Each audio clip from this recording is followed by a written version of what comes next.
morning, Malta and Gozo, and welcome to another edition of Lovin Daily. I'm your host, Jonathan Chile, joined by my co-host, Benjamin, and here are your headlines for today. Maltese homes feel 4.8 magnitude Sicilian earthquake. Antarctica records its first COVID-19 cases. Robert Abella won't make decision on Rosianko Tayar until after investigation. Malta Air sacks 40 employees after emergency agreement fails. An extended Maltese family records heartfelt Christmas video. Now, before we get into today's stories, I just want to remind you that today's episode is brought to you by eCabs. If you haven't noticed, they are running a massive campaign right now with some incredible prizes to be won. There's up to 20,000 euros in prizes to be won, including iPhones, as well as a year's worth of free rides around Malta, which is pretty awesome. It's the last 3 days to get involved in the competition, so all you need to do to take part is download the eCabs app, book yourself a ride, and opt into the eCabs circle from the app, and share the video and tag 3 friends in the comments below.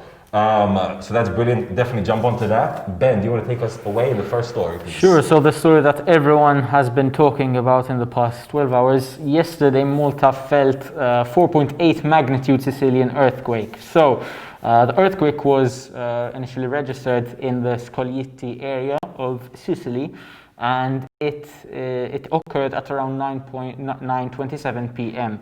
According to the Seismic Monitoring and Research Group at the University of Malta. Now, reports indicate that the earthquake wasn't exactly felt everywhere. However, it was surely felt in Zebuch, Balzan and Gargur. Now, of course, as always happens, Malta reacted quite strongly to this event. However, it is also quite important to say that not everyone felt it. Jonathan, did you feel it? I did not feel it. I was in the Malta area, so not too far from Gargur and these areas that you mentioned. I didn't feel it, so I'm quite surprised. Did you feel it? I didn't feel it myself. I'm from Antarctica, and no, nothing there. So definitely, if you felt the earthquake last night, do let us know in the comments section below. On the topic of geography, and moving on to the next story, Antarctica, the final continent that was safe from COVID-19, is no longer safe from it. 36 people had to be evacuated from a Chilean research base in Antarctica. These are mainly soldiers and maintenance workers, and the base is the General Bernardo O'Higgins Riquelme base. They've been taken to Punta Arenas in Chile, which is very, very close to Antarctica, to be isolated and to be taken care of to make sure that the symptoms don't develop any worse. But yeah, there's now officially no continent, no place in the world that is safe from COVID-19. Just to give you an update on the situation in Malta, yesterday we had 108 new COVID-19 patients, victims, alongside 46 new recoveries. And our death toll is going up. We are approaching 200 deaths in Malta due to COVID-19, so we'll definitely have to see how this develops. What did you make of this, Ben? I mean, on the bright side, for starters, Malta's COVID-19 cases do seem to be going down gradually. And on the bright side, hopefully this will continue, because in just a couple of days, Malta will start administering its first COVID-19 vaccines, with the majority of Malta's population being meant to get vaccinated now in 2021. So we'll just have to wait and see how the whole COVID-19 issue develops. On a different note, Prime Minister Robert Abella has said that he won't make a decision on Junior Minister Rosianko Tayar until after an investigation. Now, this comes after it was found that Junior Minister Rosianko Tayar pocketed 46,500 euro in undeclared cash for brokering the sale of a luxurious Mdina home for Daphne Caruana Galizia assassination murder suspect Jorgen Fenech. Now, in light of this, the Prime Minister said that he won't make a decision on Rosianko Tayar's position until after the Ethics Commissioner George Hisler concludes his investigation.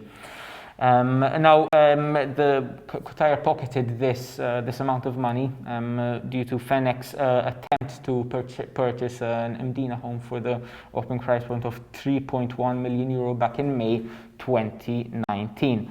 A promise of sale for this property was signed that May in Porto Maso, with Fenech paying 300,000 euro in cash for his deposit. Now, whilst it seems that Abela is hesitant to act on this, it seems that a number of people feel quite strongly about this, with some people even calling for Qatar's resignation. That's exactly right. There's been quite a severe blowback to this story. Opposition leader Bernard Grech, has asked for her resignation or for the Prime Minister to act. He even said, quote, that this situation highlights a culture of impunity on the island. And it's not just him. Maltese MEP Roberta Metsola said that this, Robert Abela was looking very, very weak on this, that he was one of the weakest leaders ever to not act on this situation. So we'll definitely have to see, where the investigation goes and what the investigation finds. But yes, massive blowback to this. On the topic of sacking, and moving on to our next story, Malta Air has sacked 40 employees after they described the COVID-19 situation as untenable. The 40 employees, who are mainly cabin crew, will be losing their job in January after a failure to come to an agreement with the General Workers Union. So Malta Air, of course, is Ryanair's local subsidiary airline. They just opened in the last few years, and it probably wasn't a very good time to start an airline company. And clearly this news reveals that that is definitely the fact. So they said, the COVID-19 had just totally decimated their workload, and that it was just not tenable to keep these 40 employees on. Now, yes, the emergency agreement in question, the emergency agreement which failed, would have included a number of modest pay cuts, which nonetheless would be restored over 4 years, along with a minimum pay guarantee and a 3-year review. Now, to conclude on a bit of a high note, an extended Maltese family recorded a heartfelt how small Malta is, and this video just goes to shows how truly small and how truly close everyone is, as it exhibits a number of well-known Maltese personalities are literally just 1 degree of separation away from each other. So this heartfelt Christmas video shows Ruth Amira, a popular TVM anchor, as well as Malta's Got Talent judge and influencer Sarah Zarafat, shows that they actually make part of the same family. Now, the video shows many members of this family saying a few encouraging Christmas messages to put a smile on everyone's faces. It is also important to say that the family didn't have a great 2021 themselves. The family lost an uncle, Ruth Amara lost an uncle, lost a cousin, as well as her mother and father were hospitalized this year. So to make the most of this year, even though it wasn't ideal, they decided to spread the Christmas joy with this heartfelt Christmas video. Christmas time is typically enjoyed around a massive table with your uncles, aunties, second aunties, cousins, nephews, nieces, people you didn't even know were in your family, joining in, having a bit of wine with you, etc., etc. This year, obviously, we're not able to do that, but this video does kind of bring that vibe in. The video is going door to door. You're seeing all these different family members saying hello, Merry Christmas, etc., etc. It's very, very sweet, actually. You can check the video out on lovinmalta.com. Before we leave you with another video from our sponsor, a quick message from our sponsor, which is eCabs today. Definitely check out their competition, incredible prizes to be won. Before we cut to the video though, both from myself and Benjamin have a day full of lovin'.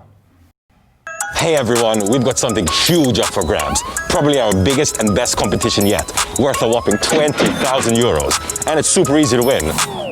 We've teamed up with eCabs to give away 1 whole year's worth of free cab rides to 1 lucky winner. That's 12 whole months of ridiculous convenience and efficiency without spending a single cent on transport. They now don't only have the black cabs anymore. Awesome.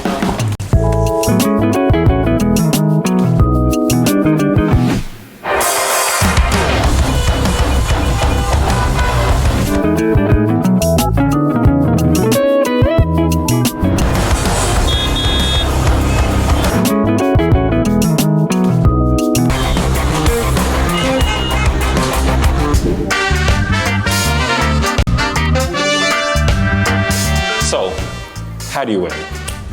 Step 1, download the eCabs app. Step 2, book yourself a ride. and opt into the eCab Circle, which will allow you to save money, earn points, and get some great benefits. Step 3, share this video and tag 3 friends in the comments below. It's really that simple. Now, if an entire year's worth of free cab rides just doesn't do it for you, there's a bunch of other great prizes up for grabs, including a brand new iPhone 12 and so much more. And if you've already booked one ride this year, just opt in. Competition ends December 25th at midnight. This sounds almost too good to be true. Just opt in. Sorry guys, I was stuck in traffic and I really couldn't find parking.